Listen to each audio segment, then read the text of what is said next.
Hi, എന്താ പാട്? സുഖല്ലേ? ഇന്നലെ എനിക്ക് മെഹനാസ് ഒരു കമന്റ് ഇട്ടിരുന്നു. ഞാൻ അവനിക്ക് എതിരെ ചെയ്ത വീഡിയോക്ക് താഴെ ഒരു കമന്റ് ഇട്ടിരുന്നു. അത് മറ്റൊന്നുമല്ല, പിന്നെ ഇതിന്റെ മറുപടി ഞാൻ തരുന്നുണ്ട്, ശരിയാക്കി തരട്ടോ എന്നൊക്കെ പറഞ്ഞിട്ട് ഞാൻ അതിന് റിപ്ലൈ ഒന്നും കൊടുത്തില്ല. അപ്പൊ ഇന്ന് എനിക്ക് വേറെ ഒന്ന് രണ്ട് ആളുകൾ എനിക്ക് അവൻ തന്ന മറുപടിയുടെ ലിങ്ക് എനിക്ക് വിട്ടിരുന്നു. അപ്പൊ ഞാൻ ആ വീഡിയോസ് കണ്ടില് അതില് എനിക്ക് ബാധകമായിട്ടുള്ള ഒരുപാടൊന്നുമില്ല, എന്നാൽ എവിടേക്ക് ചെറുതായിട്ട് ടച്ച് ചെയ്യുകയും ചെയ്തേക്കണു. പക്ഷെ അവൻ അപ്ലോഡ് ചെയ്ത യൂട്യൂബിന്റെ വീഡിയോയുടെ കവർ ഫോട്ടോയിൽ എന്നെ വലുതാക്കിയിട്ട് കൊടുക്കുകയും ചെയ്തിട്ടുണ്ട്. അത് കണ്ടപ്പോൾ എന്തായാലും നോക്കണം എന്ന് വിചാരിച്ചിട്ട് നോക്കിയതാണ്, എന്താ അവൻ പറയുന്നതെന്നുള്ളത് നോക്കാൻ വേണ്ടിയിട്ട്. ആദ്യം എന്താ അവൻ പറയണെന്നുള്ളത് ഞാൻ കേൾപ്പിക്കാം, എന്നിട്ട് നമുക്ക് അതിന് മറുപടിയും പറയാം. ഓക്കെ? ഹായ് ഗൈസ്, ഞാൻ ഇൻസ്റ്റാഗ്രാമിൽ ഒരുപാട് പോസ്റ്ററുകൾ കാണുന്നുണ്ട്, കുറെ പോസ്റ്ററുകൾ വരുന്നുണ്ട്, കണ്ണിന്റെ കാണും. അപ്പം മറ്റുള്ളവരുടെ ഫീലിങ്സ് മനസ്സിലാക്കാതെ ഒരുപാട് ആൾക്കാർ വീഡിയോ ചെയ്യുന്നുണ്ട്. അവരോട് എനിക്ക് പറയാനുള്ളത്, എന്തായാലും നിനക്കൊരു ദിവസം മനസ്സിലാകുന്ന ഒരു ഡേ വരും. I am waiting. അപ്പൊ ഞാനും എന്താ പറയാ, പബ്ലിക് നീ അറിയിക്കൂല, അറിയാം. പക്ഷെ എങ്ങനെ ആയാലും അതെന്താ അങ്ങനെ ഒരു സംസാരം? പബ്ലിക്കിനെ ഞാൻ അറിയിക്കൂ. ഇപ്പൊ ഞാനായാലും ശരിയല്ല, ഇന്നെ പോലത്തെ വീഡിയോ ചെയ്യുന്ന വേറൊരാളായാലും ശരി, ആർക്ക് വേണ്ടിയാ ഈ സംസാരിച്ചതെന്ന് എനിക്ക് അറിഞ്ഞൂടാ. പക്ഷെ ആരാണെങ്കിലും പബ്ലിക്കിനെ നീ അറിയിക്കൂല, അത് എനിക്കറിയാന്ന് പറഞ്ഞില്ലേ, അതാണ് ഒരു മനുഷ്യന്റെ മിടുക്ക്. അതെനിക്കറിയില്ല. ഈ വിചാരിക്കുന്ന ക്വാളിറ്റി എന്താ അറിയോ? എന്ത് പ്രശ്നം ഉണ്ടെങ്കിലും അതൊക്കെ പബ്ലിക്കിനെ അറിയിക്കുക, മറ്റുള്ളവരെ അറിയിക്കുക, സോഷ്യൽ മീഡിയയിൽ കൊടുന്നിടുക. ഇതാണ് ഏറ്റവും അഭിമാനത്തോടുള്ള സംഭവം. ഈ സ്വന്തം വീട്ടിൽ നടക്കുന്ന, അതല്ലെങ്കിൽ സ്വന്തം മറ്റേ ഭാര്യ ആയാലും ഉമ്മയായാലും പെങ്ങളായാലും വാപ്പയായാലും ആരെങ്കിലും ആയിട്ട് ഒരു ഫാമിലിയിൽ നടക്കുന്ന ഇഷ്യൂ പുറത്തു വന്ന് പറയാത്തവര് ഒന്നിനും കൊള്ളാത്തവരാന്നാണ്. അങ്ങനെയാണ് മെഹനാസ് തെറ്റിദ്ധരിച്ചിരിക്കുന്നത്. മെഹനാസെ, അന്നൊക്കെ വിഡ്ഢികളുടെ ലോകത്തെ ഞങ്ങൾക്ക് കൂട്ടാൻ കഴിയുള്ളൂ. ഈ പ്രശ്നങ്ങൾ ഇല്ലാതെയാക്കി കൊണ്ട് നടക്കുക, പ്രത്യേകിച്ചൊരു കുടുംബത്തില് എന്ന് പറയുന്നത് നല്ലൊരു ക്വാളിറ്റിയാണ്. ആ ക്വാളിറ്റി നിലനിർത്താൻ കഴിഞ്ഞില്ല എന്ന് മാത്രമല്ല, ആ ക്വാളിറ്റി ഉള്ളവരെ അത് സിമ്പിളാക്കി ഈ പറഞ്ഞില്ലേ, അതിനെതിരെയാണ് ഇപ്പൊ ഞാൻ പറഞ്ഞ മറുപടി. എന്തായാലും എന്റെ ബാക്കി കേൾക്കാം. എന്തായാലും ഞാൻ എന്റെ മനസ്സിലാക്കിയ വേദന മനസ്സിലാക്കും. ആ ഒരു ദിവസം വരും ഉറപ്പായിട്ടും. കുറെ ആൾക്കാർ വീഡിയോ ചെയ്തിട്ട് ഇങ്ങനെ ഇട്ടിട്ടുണ്ട്. അപ്പൊ അതില് ഞാൻ ആ വീഡിയോക്ക് റിയാക്ട് ചെയ്തിട്ട് വീഡിയോ ചെയ്തിട്ടുണ്ട്. പെൻഡിങ് ആണ്, എഡിറ്റ് ചെയ്യണം. ഇതാകുമ്പോൾ ഒറ്റയടിക്ക് ടൈറ്റിൽ പോകാൻ വേണ്ടിയിട്ടാണ് ഈ ഒരു വീഡിയോ ചെയ്യുന്നത്. ഞാൻ ഈ വീഡിയോ ചെയ്യാൻ കാരണം എന്താ വെച്ചിട്ടുണ്ടെങ്കിൽ, ഞാൻ മൈൻ സ്ട്രീം എന്തോ ഒരു ഈ ഒരു ഇങ്ങനെ ഒരു ചാനലില് വന്നേക്കണ ഒരു ഇതാ, ഈ പോസ്റ്റർ വേണമെങ്കിൽ ഇത് കൊടുക്കണമെങ്കിൽ ഇത് ശരിക്കും നോക്കിക്കോ. ഇത് എല്ലാവരും കണ്ടിട്ടുണ്ടോ ഇല്ലോ ഒന്നും നമുക്കറിയില്ല. പക്ഷെ ഈ തിങ്ങള്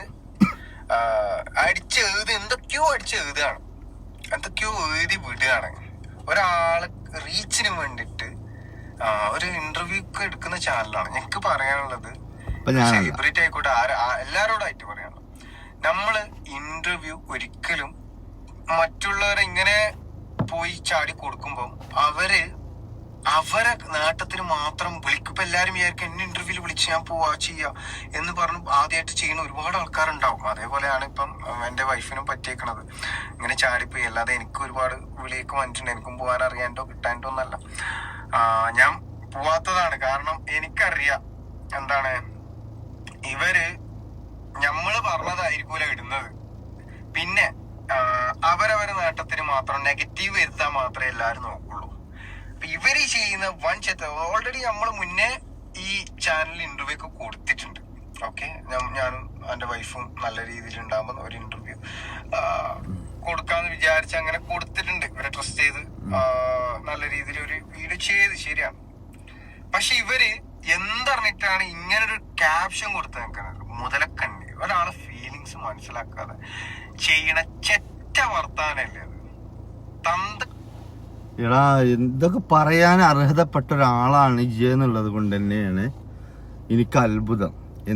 ഒരാളുടെ ഫീലിങ്സ് എന്താന്ന് മനസ്സിലാക്കാതെ അത് വെറും മുതലക്കണ്ണീരാണ് എന്ന് പറഞ്ഞ് ഭയങ്കരമായിട്ട് നിന്നെ തരം താഴ്ത്തി എന്നൊക്കെയാണ് ഇജ്ജ് പറയുന്നത്. അപ്പൊ ഇജ്ജെന്നെ ആലോചിച്ച് നോക്ക്, ഈ റിഫയുടെ കാര്യത്തിലും ഇജ്ജ് തന്നെ ചെയ്ത് ആ ഉമ്മാടിയും വാപ്പാടിയും വേദന എന്താണെന്ന് പോലും അറിയാതെ ഇജ്ജ് വന്ന് ഇപ്പുറത്തൊരു വീഡിയോ ഇട്ടപ്പോ ഇത് കണ്ട അവര് നിന്നെ എന്ത് പറയും? ഇജ്ജ് പറ. ഇപ്പൊ ഇയ്യെന്നെ പറഞ്ഞു, അവര് റീച്ചിന് വേണ്ടിയിട്ട് എന്തും എഴുതുക, എന്തും മറ്റേ കണ്ടന്റ് ആക്കി ഇടുക ഇതൊക്കെ ശരിയാണോ? ചെറ്റ പരിപാടി എന്നുള്ളത് പറഞ്ഞല്ലോ ഈ ചെറ്റ പരിപാടി തന്നെയാണ് നിന്റെ പേരിലും വന്ന കുറ്റം. എന്ത്? ഒരു പെണ്ണ് മരിച്ചു കിടക്കുന്ന സമയത്ത് അവളെ കുറിച്ചിട്ട് ഒരു എളുപ്പമില്ലാതെ ഈ റീൽസും സ്റ്റോറിയും ഒക്കെ ആയി ഇട്ടിട്ട് ഇജ്ജി കാണിക്കുന്ന കോപ്രായങ്ങൾക്ക് എല്ലാരും ശരിവെക്കുക എങ്ങനെ? ഇതൊന്ന് ആലോചിച്ച് നോക്കാം. ഇനി ഞാൻ ഒരു കാര്യം സിമ്പിൾ ആയിട്ട് പറഞ്ഞുതരാം. ഈ സഫ എന്ന് പറയുന്ന പെണ്ണിനെ നീ കല്യാണം കഴിക്കുന്നതിന് മുമ്പ് ആരെങ്കിലും അറിയോ? ഇജ്ജ് പറ. ആരും അറിയില്ല. എന്റെ അറിവിൽ ആരും അറിയില്ല. നിങ്ങൾ പേഴ്സണലായിട്ട് അറിയുന്നവരുണ്ടോന്ന് അറിയില്ല. അപ്പോൾ ഈയാണ് അവളെ ഈ സോഷ്യൽ മീഡിയയിൽ കൊടുക്കുന്നത്. ഈയാണ് അവളെ ഇന്റർവ്യൂ എന്ന് പറഞ്ഞിട്ട് പല ചാനലിലും കൊണ്ടേയിരുത്തിയത്. ഈയാണ് അവൾക്ക് ക്യാമറ പിടിച്ചു കൊടുത്തിട്ട് അവളെ കൊണ്ട് ഓരോ വീഡിയോ ചെയ്യിപ്പിച്ചത്. എല്ലാം ചെയ്യിപ്പിച്ചത് അല്ലേ? അവസാനം എന്തായി? അവൾക്ക് അവളുടെ സുഖങ്ങളും അവൾക്ക് അവളുടെ സൗകര്യങ്ങളും നോക്കി അവള് പോയപ്പോ അത് മാത്രം എനിക്ക് സഹിച്ചില്ല. പിന്നെ മുതലക്കണ്ണീര് എന്ന് പറയാനുള്ള വേറൊരു റീസണും ഉണ്ട്. എൻ്റെ വീഡിയോ ഫുള്ള് ഞാൻ കേൾപ്പിക്കണമൊന്നുമില്ല, എങ്കിലും കുറച്ച് ഞാൻ കേൾപ്പിച്ചത്. അതായത് ഈ മുതലക്കണ്ണീരാണ് ഇജി നടത്തിയത് എന്ന് അവർ പറഞ്ഞു എന്ന് പറഞ്ഞില്ലേ. അതായത് ഇജി മിനിഞ്ഞാന്ന് വന്നിട്ടാണ് ഇങ്ങനെ കരഞ്ഞത്. ആവൂല, എനിക്ക് ആവൂല, എന്നെ കൊണ്ട് പറ്റൂല, ഞാനത് കണ്ട ആകെ അങ്ങനെയായി ഇങ്ങനെയായി എന്നൊക്കെ പറഞ്ഞിട്ട് ആകെ കരഞ്ഞു പൊളിച്ചത് ഇജാണ് അല്ലേ? പക്ഷെ എൻ്റെ ഇന്നത്തെ വീഡിയോ എന്താണ്? അതും കൂടി ഒന്ന് കാണിച്ചു തരാം, ഒന്ന് കണ്ടോക്കാം. എല്ലാം അറിഞ്ഞിട്ടും എന്നെ നീ പ്രണയിച്ചു, എന്റെ നൊമ്പരങ്ങൾ കേട്ടും ഒരുപാട് സ്നേഹിച്ചു. പിരിഞ്ഞതെന്തേ, എന്നോടകന്നതെന്തേ, നിന്റെ ഹൃദയത്തിൽ നിന്നും ഞാൻ അകന്നതെന്തേ, വായൻ സഖിയേ, വായൻ സഖിയേ. ഇപ്പൊ വരും, പ്രത്യേകിച്ച് ഈ പാട്ടും കൂടിയും കേട്ടാൽ എന്തായാലും വരും. കാത്തിരുന്ന അവിടെ. ഇതൊക്കെയാണ് എൻ്റെ പ്രശ്നം. മിഞ്ഞാന്ന് അങ്ങനെ കരഞ്ഞു പൊളിച്ചു. എന്ത്? എനിക്ക് ആവൂല കാണാൻ, വെജ്ജന് കാണാനേ, അങ്ങനെ കാണാനേ, ഇങ്ങനെ കാണാനേ എന്നൊക്കെ പറഞ്ഞിട്ട് അത് മുതലക്കണ്ണീരാണെന്ന് പറഞ്ഞതാണ് പ്രശ്നം. നേരം വെളുത്തോടു കൂടെ എൻ്റെ പാട്ടും പെയ്ത്തും തുടങ്ങി. ഇതാണോ യഥാർത്ഥത്തിൽ ഒരു ഭാര്യനെ സ്നേഹിക്കണം? അല്ലെങ്കിൽ യഥാർത്ഥത്തിൽ ഒരു ഭാര്യക്ക് ഒരു ഇങ്ങനെ ഒരു പ്രശ്നം വന്നു എന്നറിഞ്ഞിട്ട് ഭർത്താവ് ചെയ്യേണ്ട ഇതാ? വായൻ സഖിയേ നീ ഞാൻ വാ, ഇങ്ങനെയല്ലേ ഭാര്യനെ വിളിച്ച അല്ലേ? ഇപ്പോഴും എൻ്റെ പ്രശ്നം എന്താണെന്ന് എനിക്ക് ഇതുവരെ മനസ്സിലായിട്ടില്ല. അതിന്റെ മെയിൻ ചെറുതായിട്ട് ഞാനൊന്ന് പറഞ്ഞില്ല. ഈ സോഷ്യൽ മീഡിയയും കാര്യങ്ങളും ഒന്നും ഉപയോഗിക്കാതെ ഒരാൾ പോലും അറിയാത്ത ഒരു പെണ്ണിനെ കൊടുത്തിട്ട് ഈ രണ്ടാമത് കല്യാണം കഴിച്ചു എന്നും പറഞ്ഞിട്ട് ആ പെണ്ണിനെ ഈ സോഷ്യൽ മീഡിയയിൽ കൊടുത്തിട്ട് അങ്ങോട്ട് എല്ലാവരും അറിയിച്ചു, എല്ലാ സ്വാതന്ത്ര്യവും കൊടുത്തു. പിന്നെണ്ടപ്പോ ഓള് ഇജ്ജ് പറയണേ കേൾക്കണു. കാരണം ഓളതായ ഒരു ജീവിതം തുടങ്ങി, ഓളതായ എന്താ പറയാ, സന്തോഷം എന്താ, ദുഃഖം എന്താ, നല്ലതെന്താ, കെട്ടതെന്താ എന്നെല്ലാം തിരിച്ചറിയേണ്ട ഒരു പ്ലാറ്റ്ഫോമിലേക്കാണ് ഇജ്ജ് കടത്തി വിട്ടിരിക്കണേ. അവിടെ കടന്ന് ഓൾക്ക് വേണ്ട ഡാൻസും പാട്ടും കൂത്തും എല്ലാം ഓള് ചെയ്ത് എക്സ്പീരിയൻസ് ആയി. അങ്ങനെ ആയി കഴിഞ്ഞിട്ടുണ്ടെങ്കിൽ പിന്നെ എന്തിനാണ് എൻ്റെ സഹായം? ഒരു കെട്ടിയാൻ ഒഴിവാക്കിയിട്ടാണ് ഓൾ എൻ്റെ അടുത്തേക്ക് വന്നിരിക്കുന്നത്. ഈ അന്വേഷിച്ചോ എന്താണ് ആദ്യത്തെ കല്യാണം ഒഴിവായത്, അതല്ലെങ്കിൽ എന്തിന്റെ പേരിലാണ് നിങ്ങൾ തമ്മിൽ ഇഷ്യൂ ഉണ്ടായത് എന്നുള്ളത് അന്വേഷിച്ചോ? സംഭവം നമ്മുടെ നാട്ടിലൊക്കെ കെട്ടലും ഒഴിവാക്കലും തീർക്കലും ഇതൊക്കെ സ്വാഭാവികമാണ്. പക്ഷെ യഥാർത്ഥ റീസൺ എന്താന്ന് പോലും അറിയാതെ ഓളെ ചൊറുക്കും ഓളെ പ്രായം ഒക്കെ കണക്കിലെടുത്ത് ഇജ്ജാണ്ട് ഏറ്റെടുത്തു. ഓളും തന്നെ ഞാൻ ഒരു തെറ്റും ചെയ്തിട്ടില്ല, എന്റെ ഭാഗത്താണ് എല്ലാം ശരി, അതുകൊണ്ടാണ് ഞാൻ എൻ്റെ ആദ്യത്തെ കെട്ടിയോനെ ഒഴിവാക്കിയെന്ന് പറഞ്ഞപ്പോൾ അങ്ങനെയാണെങ്കിൽ ഇന്ത്യ അടുത്താണ് മുഴുവൻ ശരി, അതുകൊണ്ടാണ് റിഫി മരിച്ചതെന്ന് ഓളാണ് വിശ്വസിച്ചു. അങ്ങനെ നിങ്ങൾ തമ്മിലൊരു അണ്ടർസ്റ്റാൻഡിങ്ങിലാണ് എത്തി. ഇന്ന് നിങ്ങൾ വീണ്ടും റീലാണ് തുടങ്ങി. ഇതിന്റെയൊക്കെ ഇടയിൽ ഇത് കാണുമ്പോൾ സഹിക്കാത്ത കുറെ ആളുകളുണ്ട്. അത് നിങ്ങളോടുള്ള അസൂയ കൊണ്ട് മാത്രമല്ല, ചിലർക്കൊക്കെ അത്ഭുതമാണ് എങ്ങനെ ഒരു മനുഷ്യന് മാറാൻ കഴിയാന്ന്. ഇപ്പൊ ഇന്നലെ പറഞ്ഞു ഈ ലെല്ലും സഫി ആയിട്ടുള്ള വീഡിയോസ് കാണാൻ എനിക്ക് കഴിയൂല, എനിക്ക് ഇങ്ങനത്തെ തുടരുതേ, ഇങ്ങനത്തെ ഒന്ന് പോസ്റ്റ് ചെയ്യല്ലേ എന്നൊക്കെ പറഞ്ഞിട്ട് ജലാക്ക് കരച്ചിലായിരുന്നു. ആ കരച്ചിൽ കണ്ടു കഴിഞ്ഞിട്ടുണ്ട് അത് കാണണോ കറി അമ്മാറ്റ സങ്കടത്തിലിരുന്നത്. അതുകൊണ്ട് തന്നെ ഞാൻ അതിനനുസരിച്ചിട്ടുള്ള മറുപടി അതിൽ അപ്പപ്പ തന്നുകൊണ്ടിരുന്നത്. കാരണം എനിക്കറിയാം ഇജ്ജ് നാളെ എന്താ ഇടാൻ പോണെന്നുള്ളത്. കാരണം മുമ്പ് നമ്മളിത് കണ്ട് ശീലമായതുകൊണ്ട് നാളെ എന്തിടും എന്നുള്ളതിനെ കുറിച്ചൊരു ധാരണ എനിക്കുണ്ട്. അത് അതുപോലെ തന്നെ സംഭവിച്ചു. ഇപ്പൊ എന്താ ഇന്നലെ കരഞ്ഞു നിന്നിട്ട് വായൻ സഖിയേ അല്ലേ? ഇതല്ലേ എൻ്റെ അവസ്ഥ. ആദ്യം ഒരു മനുഷ്യൻ മനസ്സിലാക്കേണ്ടത് എന്ത് വിഷയം ഉണ്ടെങ്കിലും അത് ഇപ്പൊ ജസ്റ്റ് അവളോട് മെസ്സേജ് ചെയ്തിട്ടോ അവളെ വിളിച്ചിട്ടോ പറഞ്ഞ് തീർക്കേണ്ട ഒരു വിഷയമാണ് ഇജി സോഷ്യൽ മീഡിയയിൽ വന്നിട്ട് യൂട്യൂബിലും ഇൻസ്റ്റഗ്രാമിലും വന്നിട്ട് അവളോട് പറയുന്നത്. നിങ്ങൾ കണ്ടിട്ടില്ലല്ലോ? ഞാൻ കാണിച്ചു തരാം. ഇതാ കണ്ടോ. ഹായ് ഗൈസ്, അപ്പോ ഞാനൊരു വീഡിയോ കണ്ടു. എന്റെ പ്രിയപ്പെട്ട വൈഫ് എന്നെ പറ്റിയിട്ടൊരു വീഡിയോ ചെയ്തത്. ആക്ച്വലി നിങ്ങൾക്ക് എല്ലാവർക്കും അറിയുന്ന ഒരു കാര്യമുണ്ട്. എന്താന്ന് വെച്ചാൽ എന്നെ ചതിച്ചിട്ട് പോയ എന്റെ വൈഫ് എന്നെ വേണ്ടാന്നും പറഞ്ഞതിന് ശേഷം ഒരുപാട് വീഡിയോകളും ഒക്കെ നിങ്ങൾ കണ്ടതാണ്. നിങ്ങൾ നേരിട്ട് കണ്ട കാര്യങ്ങളാണ് അതൊക്കെ. പിന്നെ എനിക്ക് ഒരു ഭർത്താവിന് ഇഷ്ടപ്പെടാത്ത കാര്യം എന്റെ ഭാര്യ ചെയ്തു എന്നുള്ളതും ശരിയാണ്.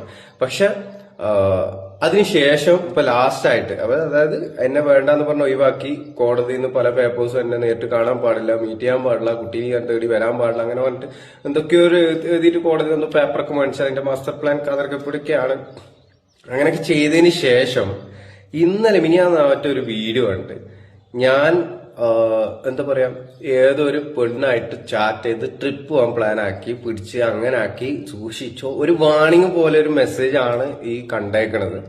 അപ്പൊ എന്തായാലും എനിക്ക് എന്റെ പ്രിയപ്പെട്ട ഭാര്യനോടാണ് ചോദിക്കാനുള്ളത്, ഞാൻ ഇനി എന്ത് കളിച്ചാലും നിനക്ക് എന്താ പ്രശ്നം, നിനക്ക് പൊള്ളുന്നുണ്ട് എന്നാണോ അതിന്റെ അർത്ഥം?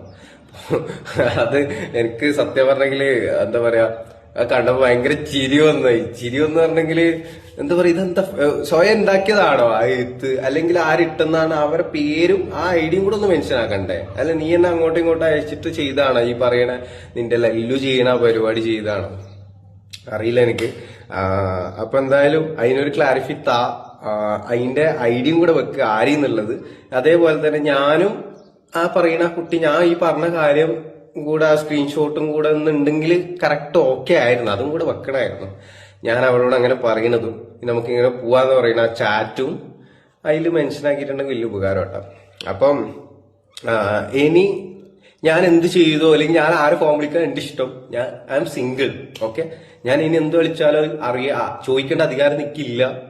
സോ നമ്മൾ ഒഴിവായി, നമ്മൾ തമ്മിൽ പിരിഞ്ഞ് ബബ്ബായി തട്ടാക്കി. അതിനുശേഷം എന്റെ ബാക്കിൽ എന്നെ ഇങ്ങനെ പറഞ്ഞിട്ട് ഞാൻ നിന്നെ ചതിച്ചിട്ട് പോയ പോലെയാണ് നിന്റെ സംസാരം ഇപ്പം, മനസ്സിലായോ? അപ്പൊ അത് വേണ്ട. ഞാൻ എന്റെ ഇഷ്ടം പോലെ ഞാൻ ചെയ്യും. അത് ചോദിക്കാനും പറയാനും നിനക്ക് അധികാരമില്ല എന്ന് ഞാൻ പറയും. ഓക്കെ, നീ അങ്ങനെയാണല്ലോ പറഞ്ഞത്, നിന്റെ കാര്യത്തിൽ ഇടപെടാൻ ഞാൻ ആരും അല്ല എന്നല്ലേ. അപ്പൊ നീ എന്തിനാ എന്റെ കാര്യത്തിൽ ഇടപെടുന്നത്? അത്രയൊക്കെ ചോദിക്കാനുള്ള ക്വസ്റ്റ്യൻ അങ്ങനെ കേട്ടോ. കേട്ടില്ല നിങ്ങളെ? ഇതൊക്കെയാണ് പ്രശ്നം. അതായത് ഇവർ തമ്മിൽ സംസാരിച്ച് തീരാവുന്ന പ്രശ്നങ്ങളെ ഇവരുടെ ലൈഫിലുള്ളൂ. പക്ഷെ എന്താ അറിയോ, രണ്ട് പേരുടെ ഐഡിയ റീച്ചായി. അപ്പൊ രണ്ടുപേർക്കും ഓരോ കോണ്ടന്റ് വേണം. അപ്പൊ എന്ത് ചെയ്യും, ഇവർ ഓരോ റൂമിൽ ഇരുന്നിട്ട് ഇവരെ കുറിച്ചിട്ട് തന്നെ പരസ്പരം അങ്ങോട്ടും ഇങ്ങോട്ടും പറയല് തുടങ്ങി. പക്ഷെ ഇപ്പൊ സംഗതി കയ്യിന്ന് പോയി നല്ലോണം അങ്ങോട്ട് പോയി.